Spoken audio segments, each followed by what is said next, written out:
The New York Rangers can't quite deliver the KO punch to the New Jersey Devils as they fall 2-1 in overtime in Game 3 and now lead the series 2-1.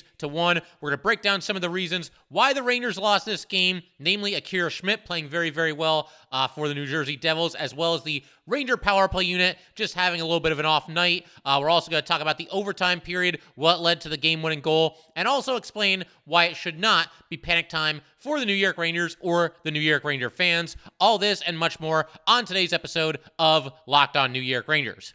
Welcome back, Blueshirts fans, to episode number 812 of the Locked On New York Rangers podcast. I'm your host, John Chick. Just want to thank you guys, as always, for making Locked On New York Rangers your first listen every day. We are free and available on all platforms. And today's episode of Locked On New York Rangers is brought to you by Gametime.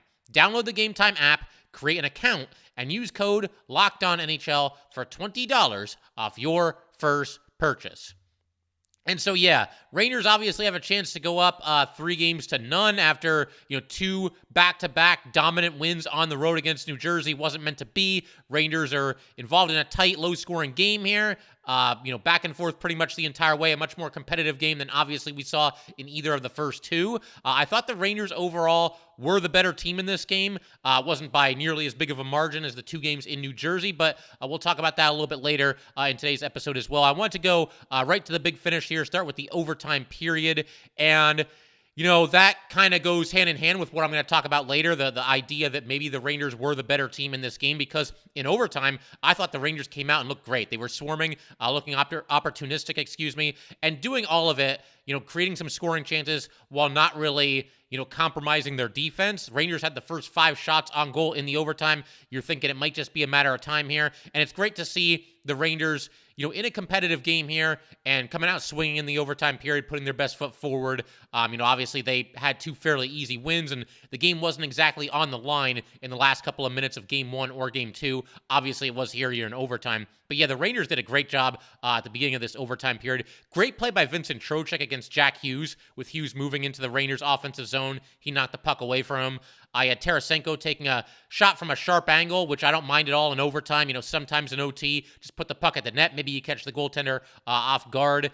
The kid line had a nice shift where they worked the puck to Braden Schneider in the center of the ice, and Schneider took a shot. That was stopped. You had Mika with a centering pass to Kreider on the rush in overtime. And obviously the two of them linked up for what turned out to be the only Ranger goal in the second period on a similar looking play. But it was a good play by Graves on the back check for the Devils. This pass just barely misconnecting, and the only reason is because Graves kind of hustled back and broke up the scoring chance. If this pass connects, it's a very good chance that Kreider buries it, and we'd be sitting here up 3-0 for the New York Rangers. But you also had the kid line getting a chance on a scramble. I thought the kid line overall was a little bit quiet in this game, and maybe they haven't quite been at the level at least through 3 games here as they were in last year's playoffs. You like to think that it's on the way, and Hito's got some points. Kako scored in the last game as well, but you're kind of just hoping that I think that the kid line picks it up a little bit going forward. But they had a chance on a scramble, wild scramble in front of the Devils' net. Devils were able to clear the puck. And Igor Shesterkin, when the Devils finally did get a couple chances in the OT, made a couple of really nice saves. We'll get to that when we talk about Igor Shesterkin a little bit later in today's episode. But for the time being, there was a couple of chances for the Rangers in the overtime period, as we just documented here. And then unfortunately, the Devils gained the zone. You've got Bratt kind of moving to his left. He sort of had, I think, a lot of Rangers. The Rangers were kind of scrambling here, trying to get into position defensively. And a couple of the Rangers seemed to kind of gravitate toward Bratt. Everybody was kind of moving to that side of the ice. Bratt goes back to the other side, leaves it for Hamilton. Hamilton moving toward the net, takes a heck of a shot, and scores on the glove side of Igor Shesterkin. And it was one of those plays where, as it was developing and once Hamilton received the pass, it kind of felt like, oh no, like this is going to be a really good chance for the Devils here, and this could be it. And indeed, that was it. Unfortunate that the Rangers couldn't get one past Schmidt in the overtime period. They definitely had their chances. But we are really just getting warmed up here. Obviously, I want to kind of start by going over everything that happened in the overtime period and kind of just breaking all that down. Like I said, Rangers came within an eyelash on a couple of chances of maybe taking a 3-0 series lead. It wasn't meant to be, but we're going to explain why. It's by no means panic time. We'll get to that a little bit later in today's episode. But before I do that, I want to take a look at some of the biggest reasons why the Rangers lost this game and a couple of things that maybe they got away from a little bit as opposed to what they were doing games 1 and 2 when obviously they were skating circles around this team and pretty much just dominating for the 6 periods that were played in New Jersey. And we're going to get to all that good stuff in just a second here. But first, we got to let everybody know that today's episode of Locked On New York Rangers is brought to you by Gametime. Buying tickets to your favorite events should not be stressful at all. Gametime is the fast and easy way to buy tickets for all the sports, music, comedy, and theater near you. With killer deals on last-minute tickets and their best price guarantee, you can stop stressing over the tickets and start getting hyped for all the fun that you're about to have. Forget planning months in advance because Gametime is the place for last-minute ticket details. Gametime has deals on tickets right up to the day of the event. Get exclusive flash deals on tickets for football, basketball, baseball, concerts, comedy, theater, and more. The Gametime guarantee means you'll always get the best price. If you find tickets in the same section and row for less, Gametime will credit you 110% of the difference. It's the fastest-growing ticketing app in the country for a reason. Get images of your seat before you buy so you know exactly what to expect when you arrive. Buy tickets in a matter of seconds, 2 taps, and you're all set. Tickets are sent directly to your phone, so you never have to dig through your email. Snag the tickets without the stress with Gametime.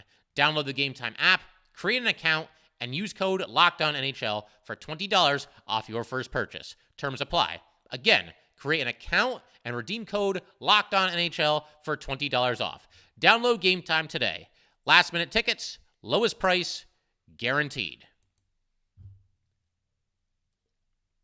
All right, we just want to thank everybody, as always, for making Locked On New York Rangers your first listen every day. We are free and available on all platforms. And for the everydayers, obviously, we're going to have a post-game episode concerning everything that happens in Game 4. Very much looking forward to that. It's funny, sometimes in the Stanley Cup playoffs, I feel like when your team loses a game in the best of 7, it almost makes you look forward to that next game that much more because it's a chance to bounce back. It's a chance to answer the bell, to respond to some adversity, and we've seen the Rangers do that plenty of times over these past couple of seasons here, certainly last year in the playoffs, and obviously the hope and the expectation is that it'll be more the same here. The Rangers will bounce back from what was a difficult overtime loss here. Not the end of the world, but it's just one of those things where it does feel like a little bit of a missed opportunity. But as far as, the reasons why the Rangers were not able to, certainly dominate this game and even ultimately win this game as they did in the first 2, I think you have to start with Akira Schmidt. You got to give some credit to where it's due here.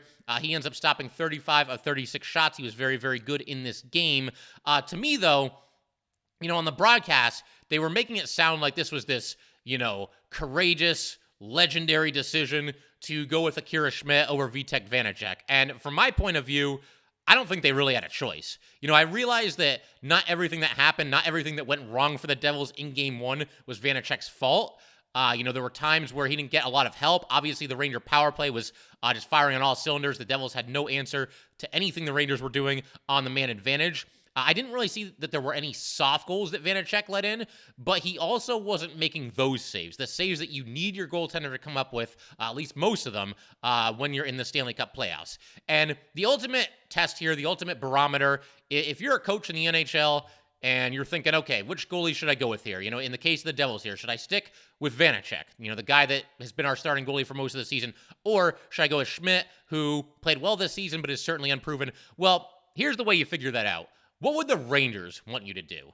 I mean, for me personally, after seeing the Rangers put up 10 goals against the Devils in the first 2 games, one was an empty netter, but they got Vanacek for 9 goals in 2 games. I would want round 3 with Vitek Vanacek. And Schmidt, there's no way of knowing exactly how he's going to fare, but to me, this was a decision that the Devils almost had to make. It wasn't this legendarily gutsy call that was made by Lindy Ruff and the Devils coaching staff. And again, Schmidt was very good in this game, but I saw some people, on Twitter talking about the broadcast, and I picked up on this too, the just love fest that was going on between the announcers and Schmidt. I mean, look, Schmidt was really good. Again, he made a lot of nice saves in this game, did very well, obviously played better for the Devils than Vanacek had in the previous games. But in the first period, I didn't think Schmidt was really tested all that much. He made the saves when he needed to, but he didn't have really any of those wow saves. There was nothing overly impressive, and obviously the first period was scoreless. They come back for the second period, and you would have thought they just watched prime Dominik Hasek playing in Game 7 of the Stanley Cup Final in overtime or something along those lines. And again, Schmidt was good, take nothing away. I thought the praise from the broadcast in the first period was a little bit overboard, but be that as it may, obviously a much better performance in goal for the Devils in this game. And again, I think Schmidt kind of tipped the scales in the favor of the New Jersey Devils in this game. As far as other reasons why the Rangers didn't get it done, I think something that just jumps off the page if you're looking at the stat sheet and or if you watch this game, which I'm assuming most of you did, the fact that the Ranger power play went 0 for 5 in this game. The Devils were 1 for 3. Obviously, we saw in the first two games just complete and utter dominance by the Rangers on special teams. That did not happen in this game. And it's unfortunate because one thing that the Devils were guilty of in the first two games, and it continued in Game 3 here, was taking really bad, really undisciplined penalties. In this game, the Devils must have taken, we know that they took 5 penalties because the Rangers had 5 power plays, but I swear, I think at least 3 of them were in the Rangers zone, and I don't think any of them happened in a situation where, like, the Rangers were about to score. You take a penalty in your own zone when the other team is buzzing and they're about to score, and you slash somebody, you hook somebody, you grab somebody for a holding penalty. You can understand that, but the Devils were taking some really, really bad penalties in this game. Barclay Goodrow took a bad penalty in this game as well, but the Rangers were able to kill that one off. But you keep thinking, like, man, the Devils are playing with fire here. This power play has been so lethal for the Rangers in these first two games here and down the stretch as well, that you're thinking sooner or later the Rangers are going to burn them. Unfortunately, it just never happened. And the other thing that was kind of disappointing about the Ranger power play, it felt like instead of getting better and better as the game continued, the Ranger power play actually got worse and worse from one power play opportunity to the next. I thought maybe the first power play might have been the Rangers' best looking power play, and it's one of those where you hear the term sometimes, oh man, they did everything but score. I don't know that I would go quite that far for this, but it was a good power play. It was a good-looking power play. The Rangers had good puck movement, decent shot selection. There may have been times where maybe they tried for one pass too many. But you had Mika Zibanejad with a one-timer that was fought off by Schmidt. You had Fox to Kane for a one-timer that was blocked. Kane to Mika for another one-timer that was stopped. You had a couple of clears by the Devils toward the end of this power play. The second unit came on. They weren't really able to get anything going either.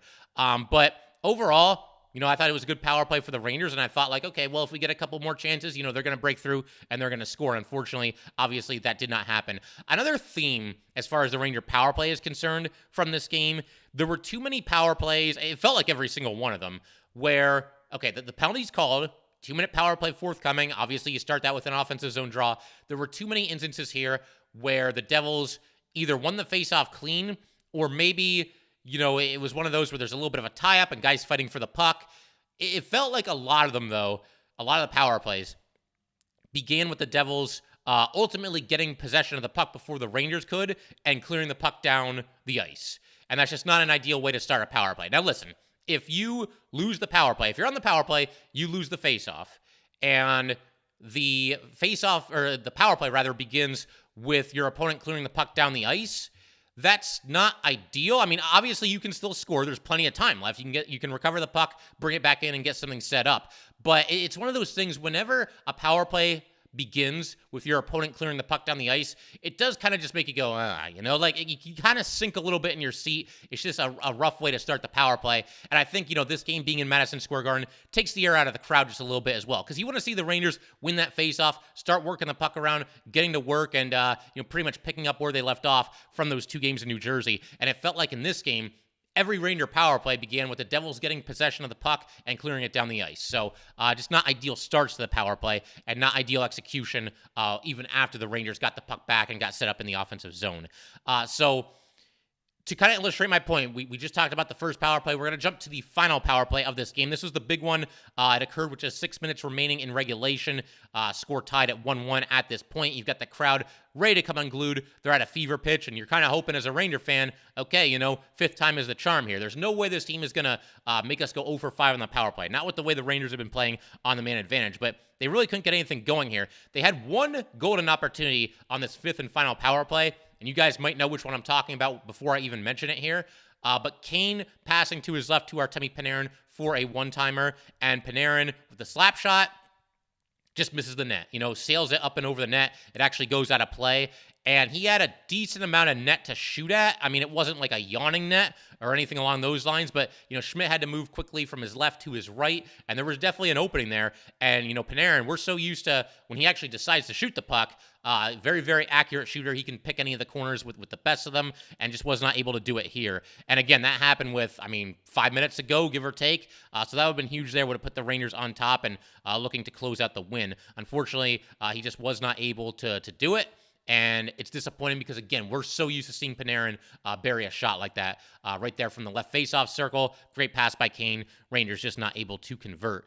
And something else that I noticed as far as the Ranger power play is concerned is it felt like the Devils made a little bit of an adjustment on their penalty kill. I thought that they were looking to pressure the puck a little bit more than they had been in the first two games. The first two games, the Devils were kind of sitting back on the PK and kind of just waiting for the Rangers to make their move. And as good as the Ranger power play was, they were a little bit on the methodical side in the first two games. There was good puck movement and everything, but there were times where they were kind of waiting to pick their spot and, waiting for something to develop, just being very, very deliberate and making sure they maintain possession of the puck.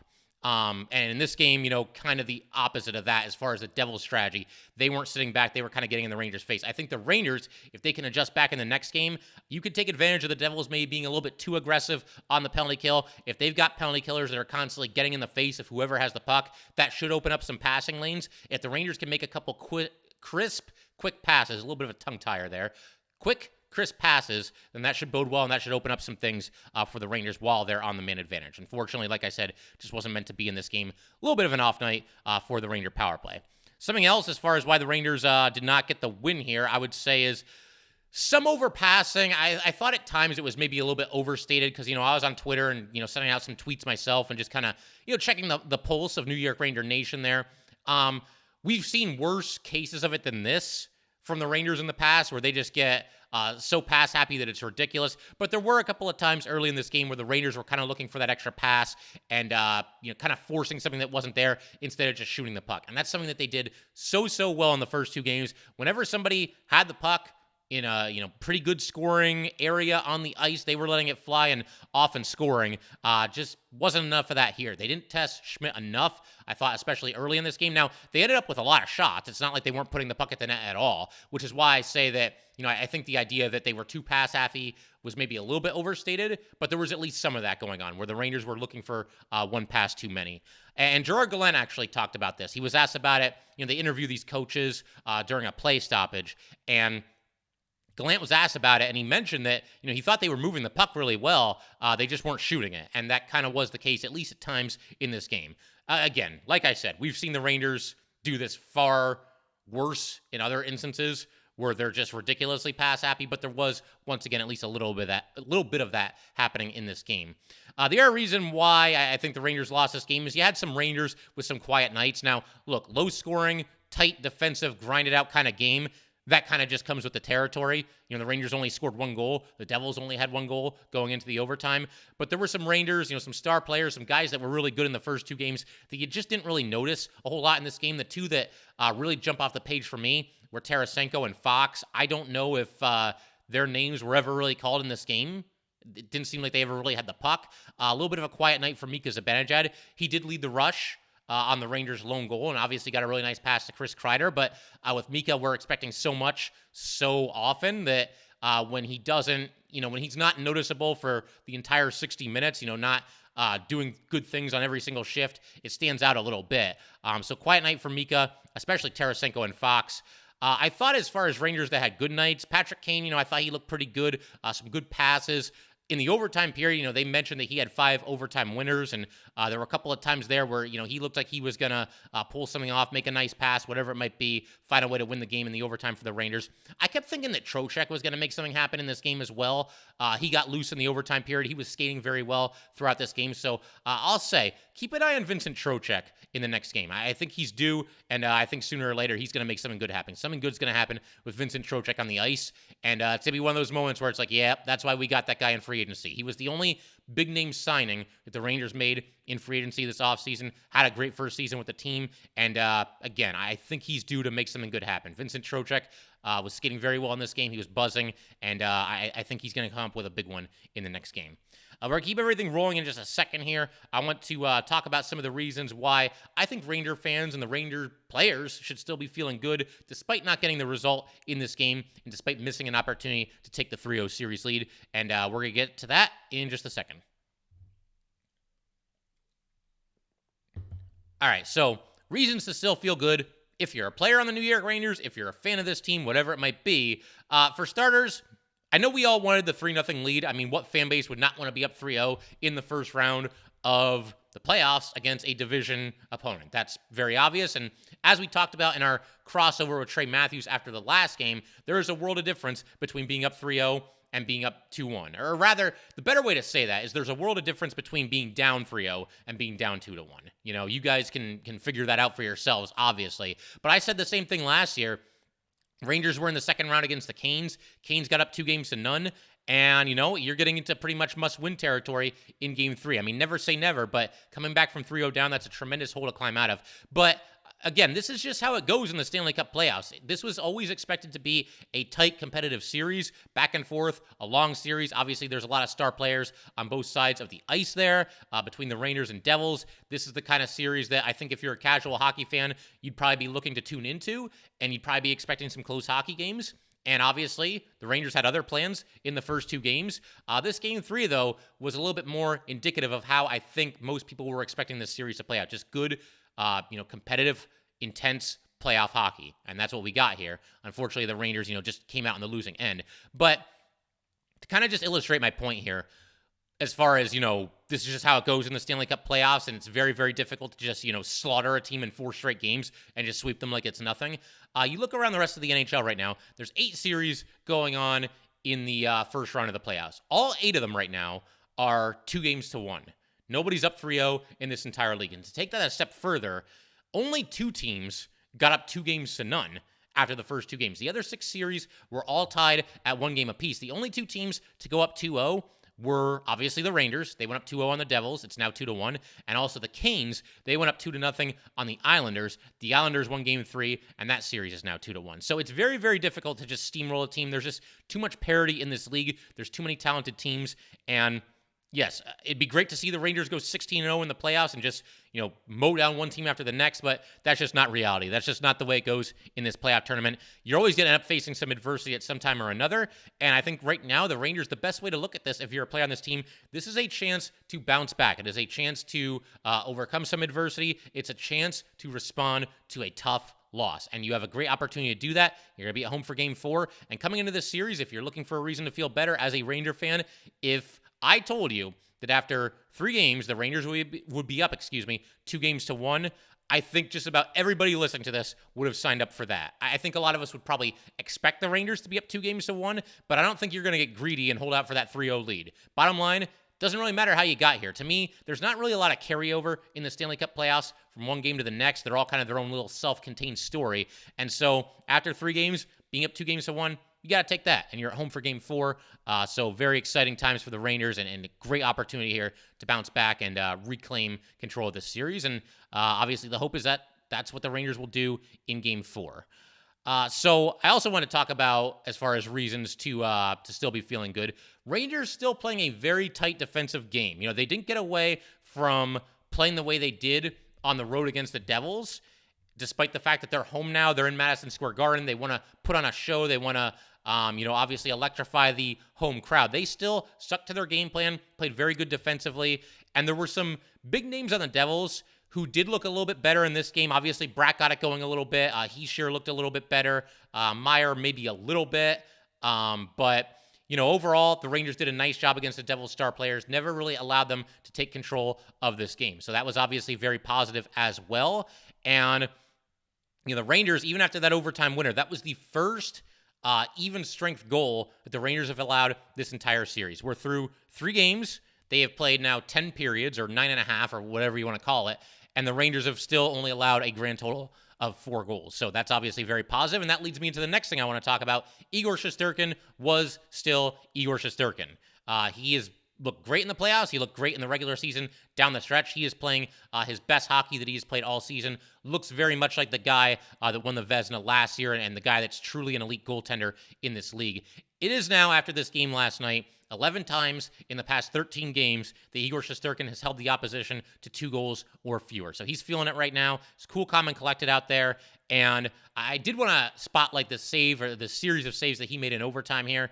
Like I said, the Rangers got the first 5 shots of the overtime period. Then the Devils, kind of out of nowhere, they get a couple chances. Igor's able to fight off a really good shot from Timo Meier. Bratt tried to bury the rebound, and Igor made a, very calm save against Bratt as well. Closed the pads. Looked like Bratt was maybe trying to 5-hole him. Igor was having none of it. Nice pad save there, and obviously keeps the game going for the time being. I also wanted to talk about, while we're talking about Igor, the controversial play that happened in the second period, where you've got, Timo Meier's in the crease there. Braden Schneider's there with him, and Meier ends up falling down on top of Igor's leg, and Igor pretty much just gives him a couple punches to the head as a result of that.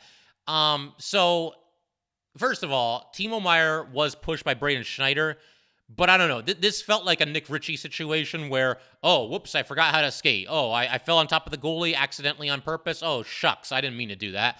It felt a little bit like that. It felt like Meier could have probably avoided landing on top of Igor Shesterkin. He did not do that, and Igor obviously took exception to it.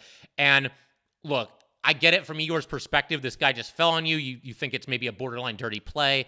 I just wish Igor would have held it in check a little bit there and not punched him in the head a couple of times. I mean, on one hand, look, he's got to protect himself. I get all that. But that did give the Devils a power play, and that's the power play that they converted on. Jack Hughes score on the power play tied the game. And obviously at the other end of the ice while all this was happening, between Igor and Bratt, you also had Panarin getting into it with Ball. And, they were tussling, and they both got matching roughing penalties. But bottom line, this ended up being a power play for the Devils, and they were able to convert on it.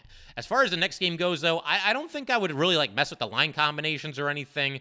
We saw these lines combine for 10 goals in the first 2 games, and this game here, game 3, just a little bit more of a tight defensive struggle. I think the Devils obviously tightened things up a little bit defensively. I wouldn't go reinventing the wheel. These lines looked really, really good in the first 2 games. And they only got 1 goal in this one, but I think they're allowed to have, a little bit of a quiet night offensively and still come back with the same units. I wouldn't change anything. The Devils obviously were just absolutely destroyed in the first 2 games. They had to make changes. The Rangers played a very good game in this game 3. They just didn't get the result. They weren't able to, get the puck by Schmidt, at least not often enough. And that's why they lost this game. It's not anything that the Rangers did egregiously wrong. I realize, we just listed some of the reasons why the Rangers lost this game, but there's nothing that's overly concerning. Nobody on the Rangers right now is playing poorly. There's some guys that certainly you would look at and say, well, we should be getting a little bit more out of him. We should be getting a little bit more out of this line. These guys need to do this and that, but nobody is a liability for the Rangers right now. There's nobody that takes the ice for the Rangers, and you feel like, oh God, this guy's out there. He's going to kill us. There's no Ben Harper's been fine this year. I'm thinking of, I forgot his name, Patrick Nemeth. There's no Patrick Nemeth on the New York Rangers this season. So that's obviously good. And obviously the Rangers have a ton of depth. I think the fourth line, they've played very well. There was part of me that almost wanted to see the fourth line get a little bit more ice time. There were times early in this game where they were actually creating some scoring chances and obviously doing some hard work early in this game, like in the first period, maybe into the second period. It's tough because you go into the third period and there's part of me that thinks like the Ranger fourth line deserves a little bit more ice time, could use a couple extra shifts. By that same token, though, I mean, do you really want to increase the ice time of like Vesey and Mott and do so at the expense of ice time for Panarin and Kreider and Kane and all these other guys that we know are going to score?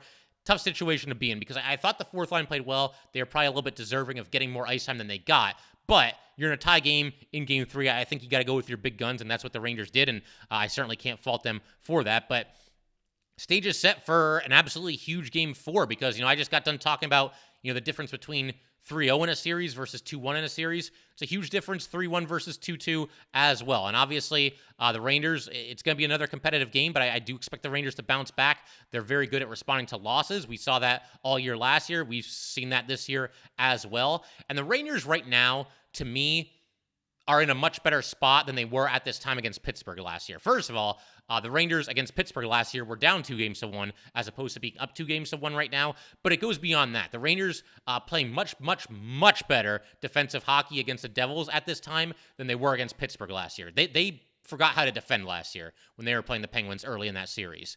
So there's that. There's also the fact that obviously Ryan Lindgren is on the ice and Tyler Mott's out there as well. They were dealing, both of them, with injuries against Pittsburgh last year.